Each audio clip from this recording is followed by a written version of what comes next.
BJP നേതാവ് റജികുമാർ ഇപ്പോൾ telephone ലൈനുണ്ട്. Shri Rajikumar, ഈ ആനന്ദ് കെ തമ്പിയുടെ ആത്മഹത്യ ഉണ്ടാക്കിയ വലിയ തലവേദന ബി ജെ പിയെ ഒരു നിലക്കും പെട്ടെന്നൊന്നും കൈയൊഴിയുന്ന മട്ടിൽ, അതിനിടയിലാണ് ഇപ്പോൾ ഈ ശാലിനി എന്ന നേരത്തെ നിങ്ങൾ അവിടെ ലിസ്റ്റിലേക്ക് പരിഗണിച്ച ഒരാളുടെ ആത്മഹത്യാ ശ്രമം ഉണ്ടായിരിക്കും. ഇപ്പൊ ശാലിനിയുടെ കേസിൽ അവർ ഈ പരിഗണനാ ലിസ്റ്റിൽ മുൻപന്തിയിൽ ഉണ്ടായിരുന്ന ആളായിട്ടും എന്തുകൊണ്ടാണ് അവരെ ഒഴിവാക്കിയത്? അവർ പറയുന്ന ഒരു വിശദീകരണം താങ്കൾ കേട്ടാണെന്ന് കരുതുന്നു.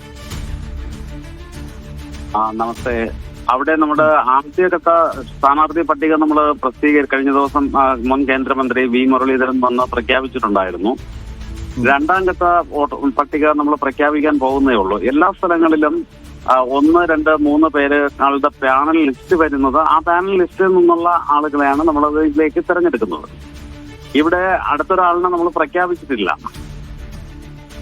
രണ്ടാം ഘട്ടം ഒരുമിച്ച് പ്രഖ്യാപിക്കുമ്പോൾ മാത്രമേ ഉണ്ടാവുള്ളൂ. അതൊരു പാനൽ ലിസ്റ്റിൽ ആദ്യൊരു പേരുണ്ടായിരുന്നു, മറ്റൊരു പേര് കൂടി വന്നു എന്നുള്ളതാണ് ഇതിനകത്ത് സംഭവിച്ചത്. തീരുമാനിക്കുന്നതിന് മുമ്പേ തന്നെ ശാലിനിക്ക് തന്നെ ഒരു പക്ഷേ നറുക്ക് വീഴാൻ സാധ്യത ഉണ്ടായിരുന്നു. അതെ, അത് നമ്മുടെ ഒരുമിച്ചിരുന്ന് തന്നെയായിരിക്കും അത് സംസാരിച്ച് അടുത്ത ഘട്ടം നാളെയാണ് പ്രഖ്യാപിക്കുന്നത്. ആ സമയത്ത് എന്താണെന്നുള്ളത് ഉചിതമായിട്ട് തീരുമാനിക്കാനാണ് ഇരുന്നത്. അപ്പോഴത്തേക്കാണ് ഈ ഒരു ഇതുണ്ടായിട്ടുള്ളത്.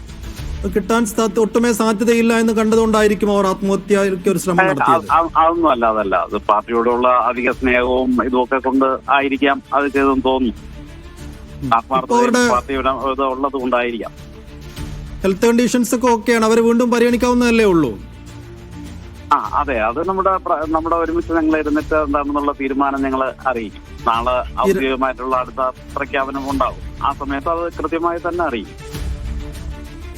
അപ്പൊ അവരുമായിട്ട് നേതാക്കൾ തന്നെ സംസാരിച്ചിട്ടുണ്ടല്ലേ? അവരുടെ മനോവിഷമം അവർ പറയുന്നത് ഈ സീറ്റിന്റെ കാര്യത്തിലൊക്കെ, പക്ഷെ വലിയ മനോവിഷമം ഉണ്ടാക്കിയത് അവരുടെ കൂടെ വർക്ക് ചെയ്യുന്ന ആളുകൾ, അണികൾ, അവരുടെ സഹപ്രവർത്തകർ ഒക്കെ അവരുടെ ഭാഗത്തുനിന്നുണ്ടായ പ്രചാരണങ്ങൾ, തെറ്റായ പ്രചാരണങ്ങളാണ്. റജി, എന്തുകൊണ്ടാണ് ഈ നേതാക്കളൊക്കെ, പ്രാദേശിക നേതാക്കളാണെങ്കിലും പ്രവർത്തകരൊക്കെ ദുർബല മനസ്സിന്റെ ഉടമകളായി പോകുന്നത്? രാഷ്ട്രീയം അങ്ങനെയല്ലേ, അവസരങ്ങൾ ഉണ്ടാകാൻ അവസരം നഷ്ടപ്പെടാം. ഇവർ തന്നെ 2 തവണ മത്സരിച്ചവരാണ്. അപ്പോൾ ഇങ്ങനെ BJP പോലെയുള്ള ഒരു പാർട്ടിയിലെ പ്രാദേശിക നേതാക്കളൊക്കെ എത്ര ദുർബല മനസ്സായി പോയാൽ എന്താണ് ചെയ്യുക? അതെ, വൈകാരികമായ ഒരു ബന്ധം പാർട്ടിയുമായിട്ട് ഉണ്ട്. പിന്നെ ഒരു ആവേശമാണല്ലോ. അപ്പൊ ഇങ്ങനെ വരുമ്പോഴത്തേക്ക് അവർക്കത് താങ്ങാൻ പറ്റാത്തത് കൊണ്ടായിരിക്കാം. അത് എല്ലാം പുതിയ യുവാക്കളും യുവതികളൊക്കെയാണല്ലോ കടന്നു വരുന്നത്. പാർട്ടിയുള്ള വൈകാരിക അടുപ്പല്ല, ഇതിപ്പോ സീറ്റിന് വേണ്ടിയുള്ള മോഹം, ആഗ്രഹം, അത് കിട്ടാതെ വരുമ്പോഴുള്ള മാനസിക വിഷമം, അതാണല്ലോ. അതെ, അപ്പൊ അത് പ്രവർത്തകർക്ക് അത് പരിഹരിക്കും.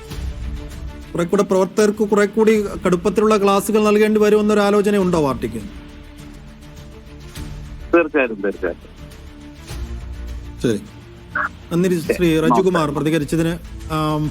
സിജോ തുടരുന്നുണ്ട്. സിജോ, ഇപ്പോൾ റജികുമാർ പറയുന്നതനുസരിച്ച് ഒരു അന്തിമ പട്ടികയിലേക്ക് വന്നിരുന്നില്ല, അതിനു മുമ്പേ തന്നെയാണ് ശാലിനി സ്വന്തം നിലക്ക് തീരുമാനിച്ചവർക്ക് സീറ്റ് കിട്ടാൻ പോകുന്നില്ല എന്ന്.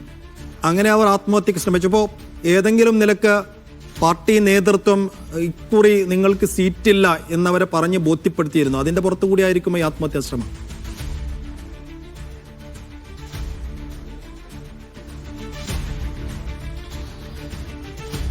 ഇല്ല, അങ്ങനെ ഒരു ബോധ്യപ്പെടുത്താൻ വേണ്ടിയുള്ള ഇടപെടൽ ഉണ്ടായെന്ന് തോന്നുന്നില്ല. കാരണം നമ്മൾ പ്രാദേശിക